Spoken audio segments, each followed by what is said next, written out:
Welcome to talent with Bhanu. இன்றைக்கான short reading எதை பற்றி அப்படின்னு கேட்டிங்கன்னா, உங்கள் லவ் லைஃப்பில் என்ன தான் பிரச்சனையாக இருக்குது அப்படிங்கிறத பார்க்க போகிறோம். ஸோ என்ன பிரச்சனை அப்படிங்கிறத பார்த்துடலாம்.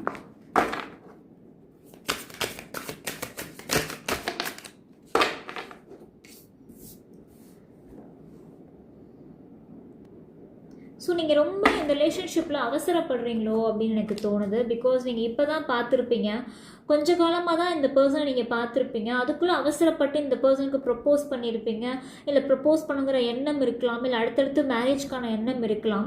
பட் ஆனால் உங்கள் ரெண்டு பேருக்கும் மேட்ச் இல்லையோ அப்படின்னு எனக்கு தோணுது. பிகாஸ் நீங்கள் ரெண்டு பேருமே ஒருத்தருக்கு ஒருத்தர் பொருத்தம் இல்லாமல் இருக்கீங்க. ஸோ உங்களை அவங்க புரிஞ்சுக்க மாட்டாங்க, அவங்க உங்களை புரிஞ்சுக்க மாட்டாங்க. ஸோ லவ் லைஃப்பில் அப்படிங்கிறது ப்ராப்ளம் அப்படிங்கிறது கட்டாயம் இருக்கும், சரியா? அண்ட் கண்டிப்பாக உங்களுக்கு ஏற்றவா அந்த பர்சனை மாற்றணும்னு நினச்சிங்கனாலும் அது முடியாது. உங்களை விட்டு விலகி விலகி தான் போவாங்க. ஸோ அந்த மாதிரியும் வேண்டாம், சரியா? ஸோ நீங்கள் இந்த பர்சனுக்காக நீங்கள் மாறணும்னு நினச்சிட்டு சில விஷயங்கள் ட்ரை பண்ணியிருப்பீங்க. ஸோ அதுவுமே வேண்டாம். நீங்களாக இருங்க. நீங்களாக இருக்கும் போது உங்களுக்கான பர்சன் உங்களை தேடி வருவாங்க. அண்டு அந்த பர்சனுமே உங்களை கூட லைஃப் லாங் ட்ராவல் பண்ணுவாங்க. இந்த வீடியோ பார்க்குறவங்க இந்த ரிலேஷன்ஷிப்பை ரொம்ப ஃபாஸ்ட்டாக கொண்டு போகிற மாதிரி எனக்கு தெரியுது.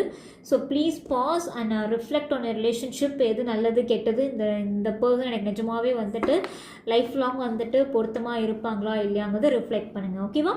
டாடா பாபா. நான் அடுத்த ரீடிங்கில் சந்திக்கிறேன்.